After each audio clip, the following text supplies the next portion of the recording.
to part 2 of my monster movie collection.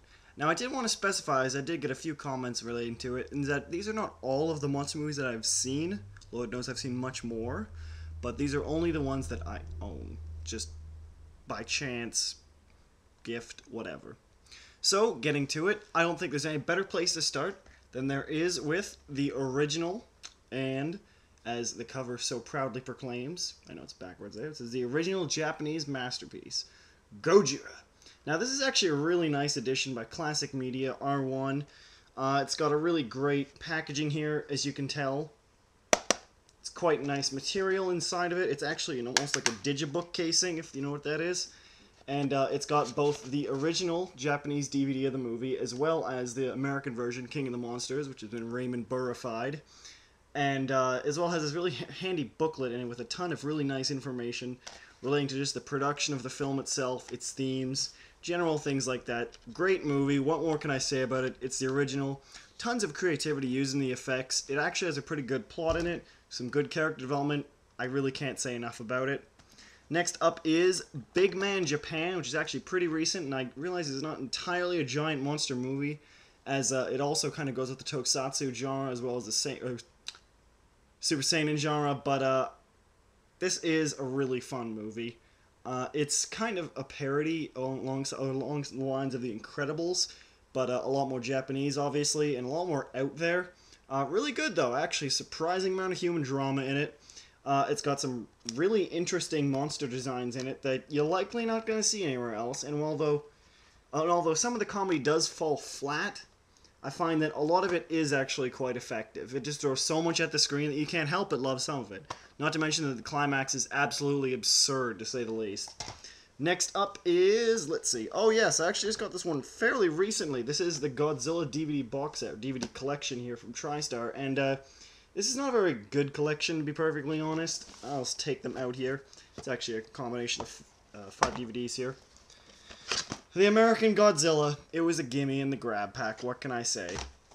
Godzilla vs. Gigan, already went over this one. The third copy of it on DVD I have here. Godzilla 2000, not the greatest movie. In fact, I don't really like it at all.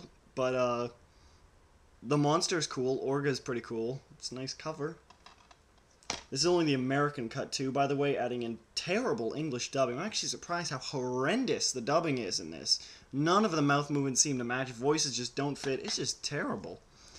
Godzilla vs. Mechagodzilla, the original Space Ape Galore, with King Caesar there. And really fantastic Godzilla movie. This is really why I watch Godzilla movies. It's a lot of fun. It's got a decent plot behind it, even if it is obviously quite silly. And the effects are pretty good. Particularly inventive is Mechagodzilla's design, the first appearance. And this is really why I got the pack Godzilla vs. Hedorah, in which Godzilla quite literally fights pollution.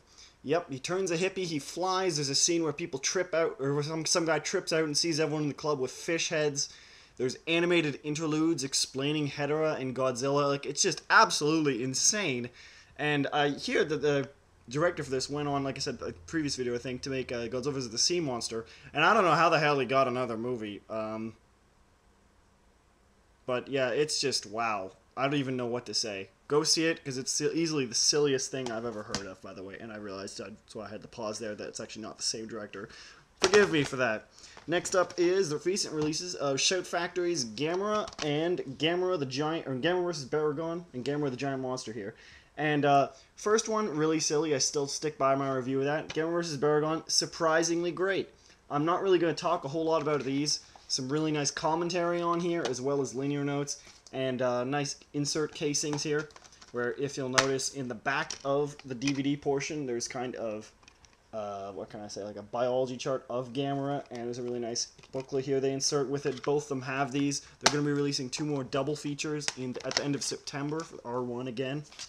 Otherwise, there's been really no extras on these other releases, by the way, worth mentioning. The original Classic Media release did have a commentary that I forgot to bring up, as well as the Big Man Japan had a really informative making-of documentary. The rest of them are completely incidental and don't really have all that much. And here's one I never even knew existed until a little while back, King Kong Escapes. Now, as you can tell from the back of the cover here, this movie clearly has the best effects ever, and easily eclipses Peter Jackson's version. No, this is a terrible movie, and honestly, it's not even that fun as a giant monster movie. Even Mecha Kong is sorely wasted in the film's climax. There's really not a good fight between them. I mean, look at that. I want to see that giant thing fight. A giant robotic ape fighting another giant ape on top of Tokyo Tower. That sounds like a recipe for greatness to me, but doesn't really turn out that way, unfortunately.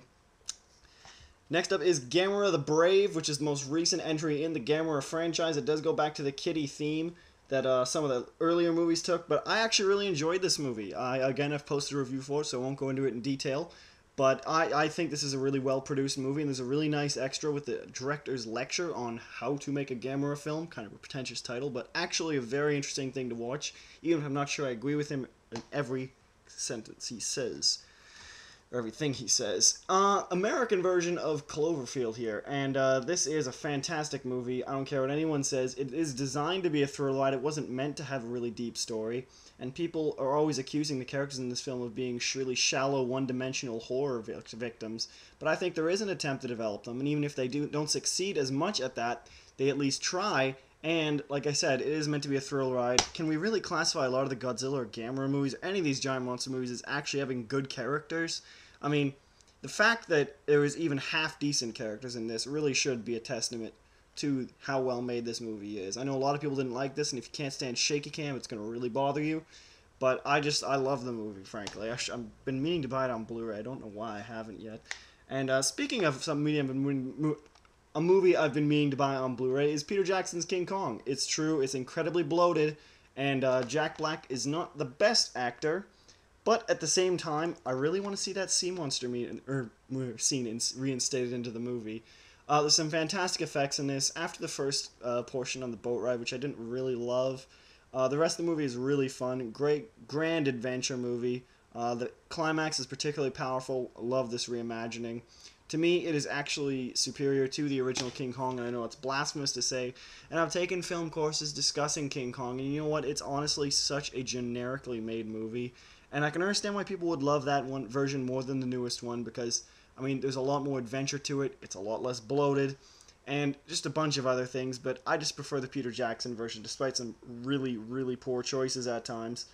I just don't like King Kong as much as Godzilla, I guess is what it comes down to. I suppose I've already ruined my cred, though, saying that I like the new one better. Next up is Monster X Strikes Back, which is a sequel, semi at least, to the Monster X from Space, and featuring Guilala, and not a very good movie. A lot of Japanese satire is kind of lost on me, I'll admit.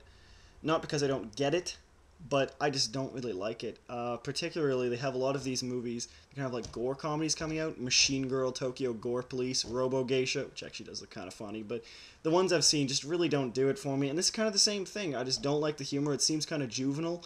And there's not a whole lot of giant monster stuff to really take in. Especially because, I mean, the climax, even when it does get around to it, it's just not very impressive.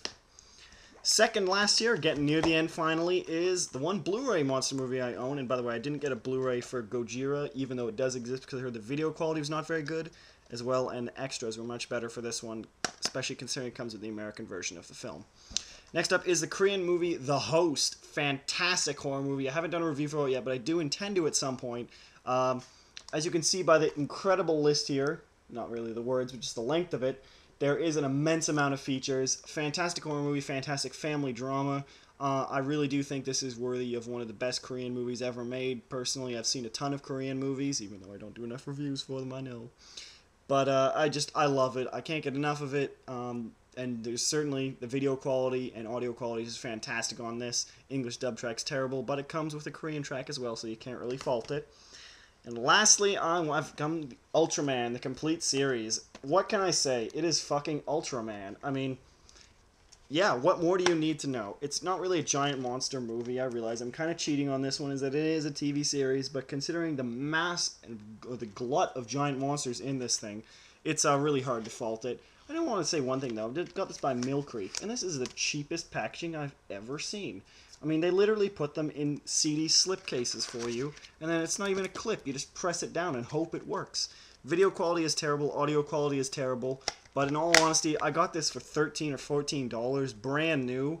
I really can't complain. I wish they'd released them on a bigger set. There's only one feature, and it's really just an interview with the English dub team. Who cares? Oh, I guess there's a monster encyclopedia, too, which is pretty good, but Other than that, what can I say?